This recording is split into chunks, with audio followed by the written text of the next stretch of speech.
Well, since we technically played a game in the month of May here, and I do have some thoughts on the CBA here. Anyway, it's time to start the next season of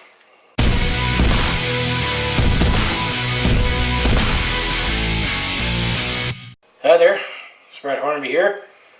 Welcome to Season 2 of my Calgary Stampeders this month. As just like last season here, I'll just cover the Calgary Stampeders and how they did each month here, leading up until the playoffs, and hopefully once again winning the Grey Cup, as just like we did last season, won the Grey Cup in Edmonton, and this season the big game is right here in Calgary. So right now everyone has a chance to win the Grey Cup here, as we're in the preseason here, and you know, since we won the championship last year, I'm not going to change anything with the show here. I'm not going to mess with a good thing. I'm not going to tinker with anything, as it's not broke.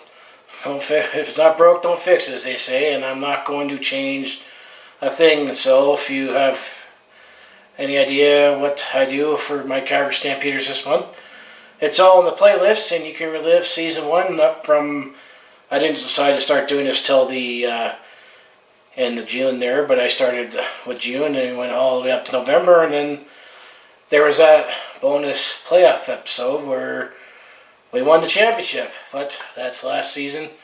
Here we are in this season in 2019 here. I didn't make too many notes here for this one because it's only preseason here, and I got a couple apps loaded up here, but I figured for the May episode, I mean, we did play one game the last day of May, but that's why there's a May episode. But you know, I'm just glad that the season is starting on time here, because the CBA negotiations, I mean, anything of that nature when it comes to anything labor, it always comes down to the wire there, and hopefully the players, I mean, I definitely think the players, I mean, they definitely, you know, revenues are slowly growing here. They should definitely share it in with it, but I mean, still a lot of players don't make a living here. However, seeing how much money was thrown around to good old Bo and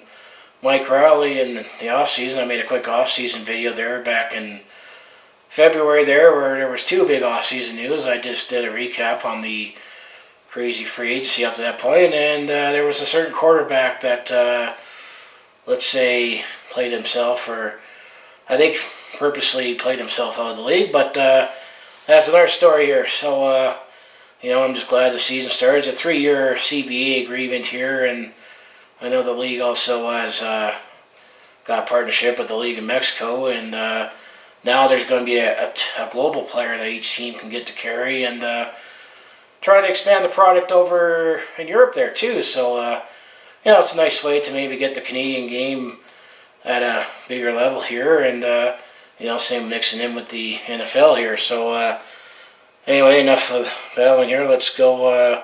I figure the first thing I'll do here is I'll just recap, you know, how the Canadian college draft went and who we picked, and any potential players that could make an impact for the Stampeders this year. I mean, in the first round here, 9th overall, some are saying that we got the steal in draft here, as we drafted wide receiver Harry Malala from UConn, 9th overall here. And then in the second round, we drafted defensive lineman Vincent Desjardins from Laval, that was 17th overall here.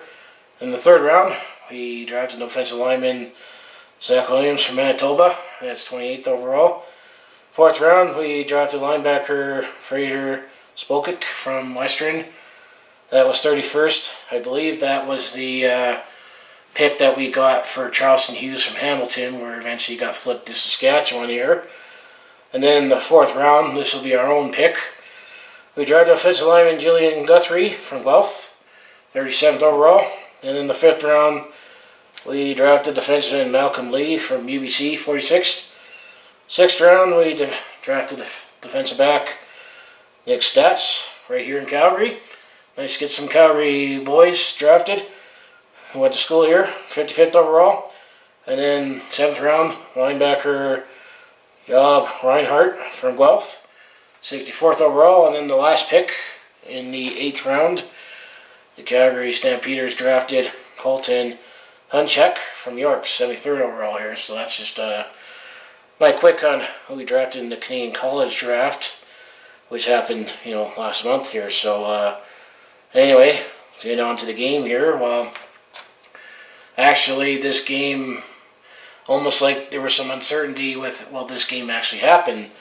Not for labor reasons, but unfortunately, thoughts are with those who are affected up in high level in Alberta, and in here Slave Lake has some fires here, but we've had some wildfires here in Alberta where actually Calgary yesterday for much of the day was socked in wildfire smoke here. So there was a potential that the scheduled game on Friday, May 31st, we were going to take on the Saskatchewan Roughriders for week 1 of the preseason, might have not happened.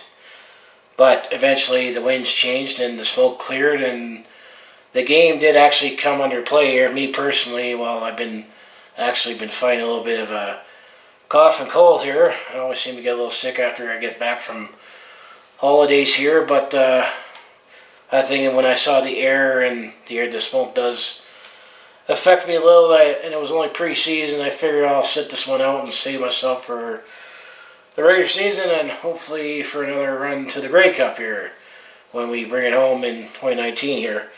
So we took on the Saskatchewan Roughriders here, and we actually smoked them literally 37-1 here for first preseason game here. I mean, all I'm going to say is, who really stood out here? I mean, Calgary played all 4 quarterbacks. I mean, Bo played, but I think it's safe to say Bo is going to be our starting quarterback here, but Nick Arbuckle actually looked pretty good, and last year coming in, he was our backup, but some were saying that it was his job to lose because Montel Cozart, the guy we picked up last season, the third way in, was coming in as a third stringer, and heard he was looking pretty good at camp here, and then you got Troy Cook, who was just the 4th guy picked up. I mean, Nick Arbuckle was 8 for 12 for 131 yards and a touchdown there. And then Montel Cozart, he was 5 for 10 for 122 yards. I mean, no interceptions were thrown by any quarterback here. So that's how I'm going to say Nick Arbuckle definitely, hopefully maybe we got some established depth here, because, Bo Levi Mitchell, while he is one of the top quarterbacks in the league, he is the reigning MVP of the league here from last season. Let's hope we can have him healthy, and if any unforeseen happens, we're not screwed either. So, and then when it comes to rushing here, no one really stood out. I mean, I know Don Jackson actually didn't play, but we had Terry Williams in there, but he only had 2 carries for 4 yards. The guy who led the way in rushing was Ladarius Galloway, who is a running back from Indiana, Missouri there. So he had 2 carries for 33 yards. But then we have Jared Holmes. I'm just looking through the app here since this was just a preseason game. From Flint, Michigan here, he had 7 carries for 25 yards there. The only other guy that came back from last year that was part of the rushing pack was Antti Milonich-Later, which got him in the draft a couple years ago. So when it comes to receiving here, I think this receiving battle is definitely going to be wide open here. Kamar Jordan, we got re-signed, but he's still got to recover from his injury. We do have Eric Rogers there, but he still, we'll see how much we can get out of him this year. And then the other guys that we got coming back, we have John Breskison, and he's never made a big play, but let's see if, guys like Markeith Ambles can build on what he did the last third of the season. Will Reggie Bagleton take the next step? Julian Lynch. And then, also the guy that we got, Griff Whalen, he had a big game last night. He had 2 catches for 35 yards, including 1 touchdown there. But the one receiver that led the way was Reggie Bagleton. He had 2 catches for 65 yards there. But I mean, he's going to be looked upon as actually one of the new leaders now, as one of the experienced guys here. But then we got Daniel Beaverman we signed. I mean, he had 2 catches for 63 yards here. So, and then when it comes to defense here, well, it's definitely going to be wide open. I mean, we lost our defensive coordinator, Devon Claybrooks, to the BC Lions, as he's now the head coach there. So Brent Monsong got promoted from the linebackers to become the defensive coordinator. But then we got longtime Eskimo J.C. Shirt, who's joined our coaching staff in the offseason to become the linebackers coach. It'll be interesting to see